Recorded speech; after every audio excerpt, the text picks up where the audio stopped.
All right. Ladies and gentlemen, welcome to another episode of Back on the Road. My name is Rick Smooth. I'm here with Alan Fenstermaker, and Alan is on the road while I'm at my house. Yeah, what's up, what's up? I just got done work right now, just cruising around North Wales. He is back on the road, ladies and gentlemen, and I am quarantined. So we are kind of back on the road. Yeah. But yeah, man, I wanted to talk a little bit about all those different icon shows we went to and conventions, because we met a lot of cool people at those shows that, the people at the Pro Wrestling Archives, the fans, the people tuning in, they might not know that we met all these people, but I just wanted to talk a little bit about like some of the different people that we met. Yeah, absolutely. Like, I know, like, the one time, it wasn't necessarily an Icons of Wrestling, but, it was another, Wrestling Fest type of thing, where I remember, when I was, I was asked to pick up, Devon Dudley from, the Newark Airport, and, Nice. I remember driving over to the airport to pick him up, and then, he got off the plane. I met up with him in the, baggage claim area. When I met up with him, too, it was the funniest story, because he was waiting around for his luggage, and it was taking forever for his luggage to come, and neither of us saw his bags coming out on the coat thing, where the bags come out on by the in the baggage claim, and we found out that Devon's baggage ended up going on the wrong flight, where like that flight was due into the Newark airport about an hour later than it was then. So like, me and Devon were just chilling in baggage claim at the Newark airport for like about an hour, and then Wow. yeah, and then after that, me and him we drove from Newark airport to down to the hotel. It was the funniest story too, because this is back when I had the breathalyzer in my car too. I don't have it in my car anymore, but back then I did, and And like Devon asked me this one question. He was like, "Dude, what's that thing that you keep blowing into every once in a while?" And I was like, I think it's funny that like you would blow into it and not tell him what it was before you blew into it. Yeah. Like that must have been kind of funny, man. You know? Yeah, and I was like, "Oh yeah, don't you know it's the new blow and go special?" That's what I told him. Oh man, blow and go. Yeah. Unbelievable, man. Yeah, I remember when I met Cornette at that MLW show. It was a real brief meeting, but I remember talking to him, and like, he couldn't do an interview because his voice was gone from commentating all night. And I remember just telling him like, oh man, it's good to see you out, you know. And he goes, well, I appreciate that.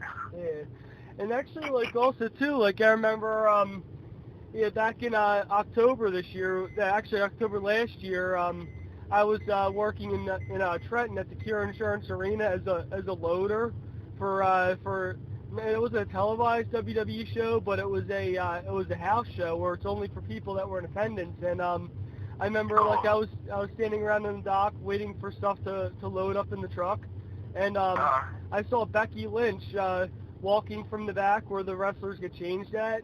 She had like her roller bag with her gear in it. She was just wearing her regular street clothes. And the first impression I saw of her too was like when she came out, she just came to sit down. Was just playing on her phone, waiting for Seth to come out. And it was kind of cool just I get to see Becky Lynch like not as her character, but as her real life, as who she really is in real life, instead of like who she is on TV, and to get to meet her and everything, and then after then Seth eventually came out, and when Seth came out, got to meet Seth Rollins backstage there too, like but not like Seth Rollins we see on Monday Night Raw, not the Monday Night Raw Seth Rollins, but who he is in real life, which is that was pretty cool. It gave me a whole new now, but the only downside about that is though, since then, like it ruined the whole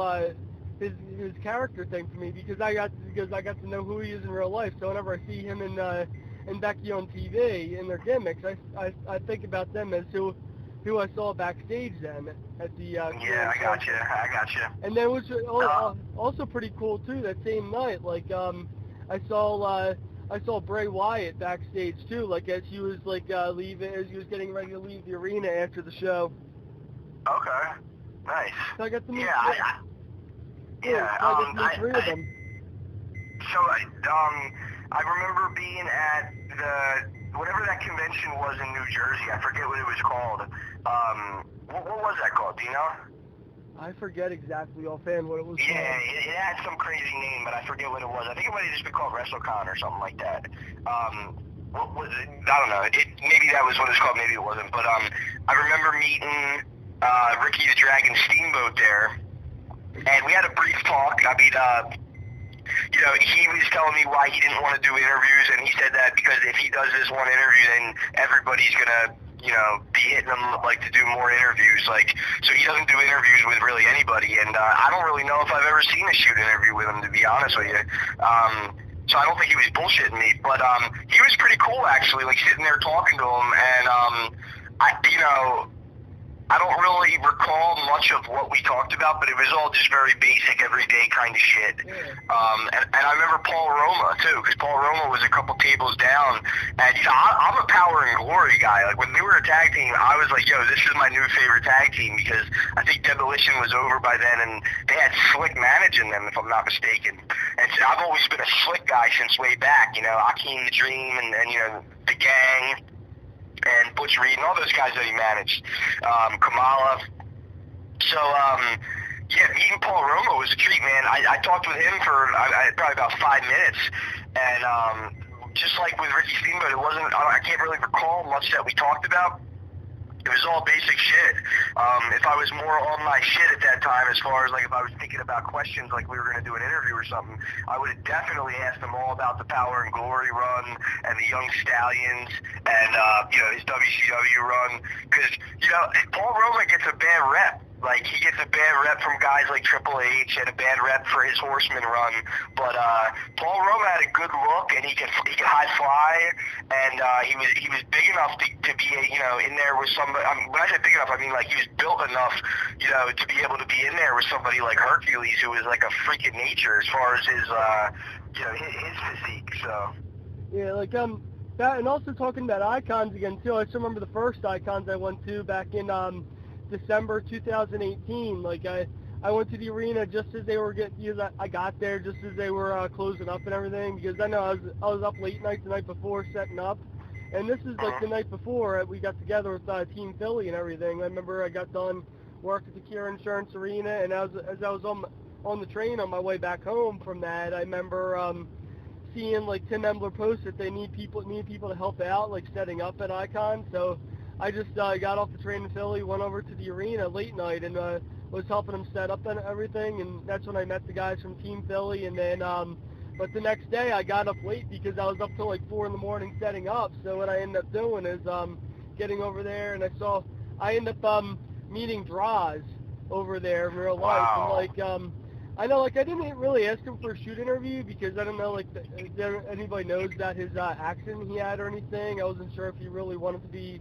on camera or anything the way that he was, because I know, like, with these wrestlers, they want to, a lot of times they want the fans to remember them as being larger than life, and that's why I felt like I'd be exploiting him if I asked him to do an interview. But I just talked to him backstage and all too. He was a really cool, down to earth guy, and like yeah, that dude does seem really cool, man. Like, he's one of them guys that, you know, he doesn't seem like he's, you know, upset. He's not bitter. Like, I mean, I'm sure it sucks what he's experienced and shit like that with his injury, but, you know, he seems like like he's got a real positive attitude, man. Yeah, that's pretty cool. Yeah. Cool, alright, now I'm trying to think of some other guys that we met at some of these conventions, man. I remember the Bret Hart one at the arena. I didn't really get a chance to talk with him, but I remember the lines for Bret Hart being so fucking long. Like I remember, because you remember how many guys were at that convention. There were so many superstars there. And, you know, guys like Scott Hall and Barry Windham and Harley Race and all these guys.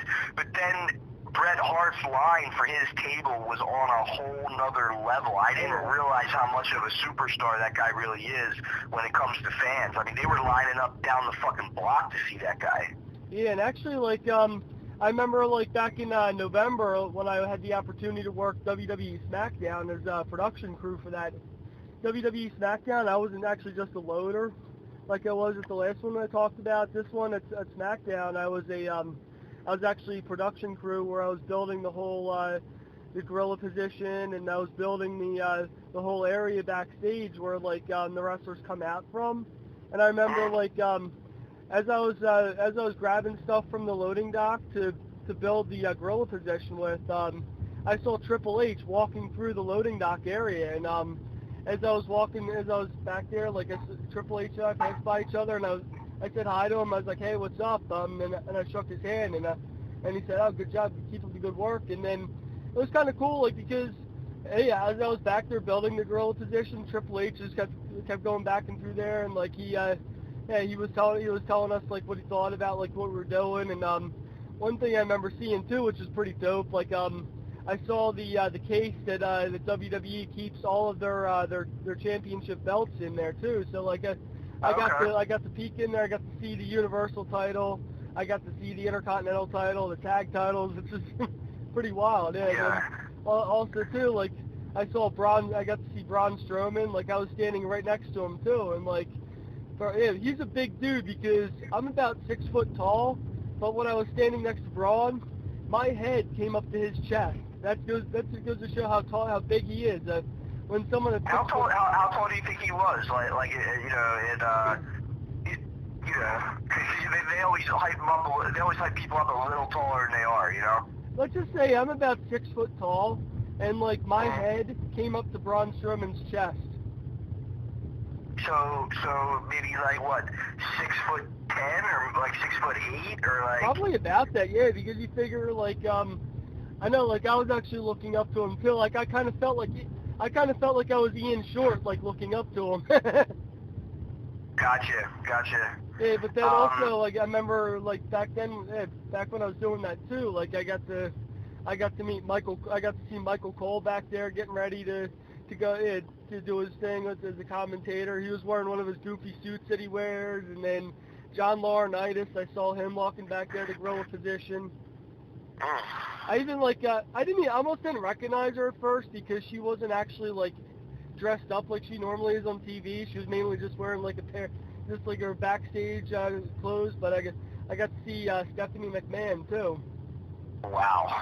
Yeah, and then it was pretty wild. And Nikki Cross, like dude, Nikki Cross, like she was really down to earth and cool as shit backstage. Like like when I was back where the wrestlers get all their coffee and all too, because they use the same catering area for the workers, for the production crews they did for the wrestlers too. And like I remember like I was getting a cup of coffee before starting the loadout shift, and Nikki Cross came in there to get a cup of coffee along with me. And then as I was back there too, like actually watching the show from backstage gorilla position, Daniel Bryan came up right behind me, and he was watching the show on the monitors right behind me. Okay, all right. Yeah, like, well, so that's cool, man. It seems like with a lot of this stuff, you know, all the workers really, you know, are normal people, you know. So it's kind of interesting to actually see, you know, to see that firsthand, you know. Yeah, no doubt. Like that's one thing. Like I've been learning through this thing doing the wrestling business and all. Like even though like a lot of times wrestlers are larger than life, they're actually real people like you and I. Like nobody really. And I know they're special in what they do. They've done a lot of great things and all. They're like I said, like they come across as larger than life, and they want to maintain that whole persona as being larger than life. But in reality, they're people like you and me. They're just living the ultimate dream, and doing what you and I dream about doing. We're working for WWE and like just living the dream. It's just that they're doing that right now. Yeah. Well, I mean, I don't know. I'm boycotting WWE's product right now, so it's kind of like my WWE dream might be behind me. Even though I do know that you know they are one of the best crews of all time, at least, you know, the people that have worked with them, worked for them. I would say, I love, the whole McMahon family and stuff like that. I've never met them or anything like that, but I mean, I have a lot of respect for them, but it's just, the product, whatever. But what I do want to talk about a little bit is I've been watching a lot of Eric Bischoff shoots on YouTube, and it's been blowing my mind how he's so good at being able to zoom in at a certain time period and certain shows, and then tell the people what was really going on in those different time periods. I was really thinking about this, man, and we're going to do another podcast sometime soon, and I'll explain that later, but okay. Eric Bischoff definitely does not get enough credit, because ECW was picking up steam in 95, 96, and WCW flipped the whole script in the summer of 96 with the Bash at the Beach move, bringing Hogan out as the third member of the NWO. Yeah. So, Eric Bischoff, I know a lot of people give him shit, like, oh, he's a con man, or he, doesn't know what he's doing, but really, if you really look at the wrestling resurgence that happened in 96, because, okay, here's the other thing, too, is in ECW, you would see a lot of guys come through ECW that maybe it didn't work out with in WCW, people like Steve Austin or Brian Pillman, at the end, with Pillman, and other guys too, and you would Ron Simmons, and you would see other guys from WWF too, like that would come down there maybe earlier on, like people like Don Morocco and Jimmy Snuka. So you had a lot of people that were still holding on to their runs. They didn't want to throw in the towel yet, but if you really think about that 96 to 97 era, I would say that, Eric Bischoff, Hall and Nash, Hogan, and the NWO movement, I guess you could call it, really did revolutionize the wrestling business, and I don't think anybody should be able to take that away from Eric Bischoff. Yeah, Eric Bischoff is a revolutionary in the business, like all that he's done and everything, and just think he went from being a former coffee gopher, now he's, look at him now. Dude, you just sounded like the loose cannon right there, Alan. I was actually thinking about that as we were talking. Yeah, that's hilarious, man. Something I want to bring up too is just I've been watching a lot of Cornette shoots, and Cornette's right with 99.999% of the shit that he's saying. I think that the wrestling business does need to reset. And look, here's something we could talk about just real quick. Nothing crazy, because I'm not really trying to bury a guy I don't really know. But what happened with DJ Hyde down in Combat Zone? Definitely noteworthy to talk about right now. But we'll downplay it a little bit because I don't know the whole story. But everybody is shitting on that guy right now. Yeah, I know. I know it's crazy. When I heard about it, I'm just gonna, because I don't really know all the facts behind it. So what I learned in situations like that, if it didn't really affect me, just to try to stay neutral the best that I can, because he never really did me wrong or anything like that. But still, I'm not dismissing and saying that what he did was right or wrong. I'm just saying that it's I did see the facts out there, but I didn't actually see what really happened. So my best bet is just to stay neutral and just and just kind of I was trying to give him the benefit of the doubt at first too, because when you first meet someone, I don't want to judge them or nothing, but because that's not my job to judge people, but yes, I just do the best. I agree. I agree, and there's definitely a little bit of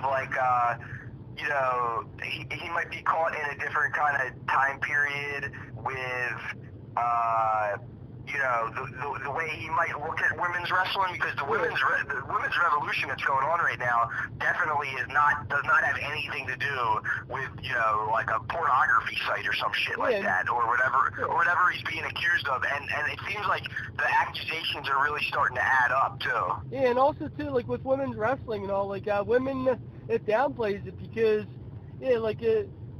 for them to be associated with pornography, the women workers, they work as hard as anybody, if not harder, and they should they should be respected for what they do, and not like just considered porn stars, because wrestling is an art, it's a craft, and like by like someone saying that they're like porn stars by doing it, that's like degrading the whole thing and like downplaying the whole women's revolution when they've come so far and all they've done. Like if you look if you look on this channel too, like the interview that I did like with Despina Montagas, the Greek goddess, like just hearing that interview with her, like that, where she like talks about like her experience in the wrestling business and all, and like by like someone like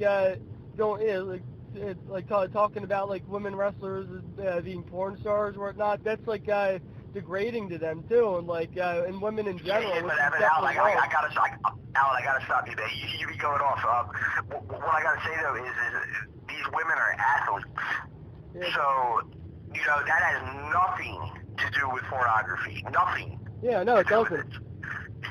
So that's something that, you know, one, you know, I just think that whatever has happened, and there's a lot of people that are coming out now saying that the dude, you know, is this or that. So I just wanted the reason why I brought this up, because I didn't want to get too far into this, is because Cornette's got to be laughing his ass off right now, because this looks like this could be another outlaw promotion going down. You know, Cornette's not for this hardcore wrestling shit, and he's for bringing back the old school and all that, and hitting the reset button on all the outlaw shows. And you know, being somebody who's from the Philadelphia area, and that's right over the bridge, you know, I did enjoy going to Combat Zone shows. I bought a couple DVDs, but I'm not a fan of some of the DVDs that I bought. Like, it doesn't do anything for me. It's just it just doesn't feel right. Like, when I watch it, it's bland, even though it's hardcore. However, the one thing that blew my fucking mind about being at a Combat Zone show is the promos that these people are doing. Like Ava Taker is it's not even promos, it's just the way that she interacts in the ring with other people and like screaming profanity at them and going ballistic and shit like that. I think that could be the future of pro wrestling. And you know, hey, Jimmy Cornette and I don't care. Jimmy Cornette and I don't care. I have to, you know, speak about, you know, what I think, and I know Cornette might not like this, but I think that, you know, believable stuff is, you know, important, and sometimes, you know, that does get down to I will fucking kill you and shit like that, saying shit that actually happens when you're in a fight, you know, because that's why we're all there as fans. You know, when we go to a show, we are there to see a brawl. Yeah, exactly. That's what we do. Go see a brawl. Go to a brawl and have a good time. Exactly, and you know, I think that WWE right now is completely missing on that whole concept. Like they make it into this soap opera thing that's like cool for 5-year-olds or some shit, but I don't even think if I was a 5-year-old I'd watch WWE anymore. When I was 5 years old, or 8 years old, or 10 years old, we'd be out there with our friends beating the crap out of each other. You know what I mean? That's what we did. That's what kids do. So I don't understand why why wrestling has gone the direction that it's gone in, and this is why I agree with Jim Cornette 100%. We're there to see a brawl. Yeah, exactly. You know what I mean? And it's a high what do they call that? A high contact sport? I mean, it's like, okay, well, these people are doing crazy athletic moves. They're pushing their bodies to the limit, and we want to see a brawl. And you know what? I want to see some blood. I want to see, you know what I mean? I want to see, I've been watching all this old school shit on YouTube. For all the people out there listening, you know, maybe I'm just kind of a caveman, and I didn't really understand that you could get YouTube on a TV, but I've been watching the old Tri-State stuff. I've been watching the old Amarillo, Texas stuff with the Funks. Yeah. I've been watching, you know, NWA Power and the new stuff, but it seems like on YouTube where it's at is all this old school shit. Yeah, exactly, yeah. So, yeah, man, I think this concludes another episode of Back on the Road. Fans out there, thank you guys for listening. Please write comments if you want to, and please let us know what you think. Awesome, guys. Thanks for tuning in to another episode of Back on the Road.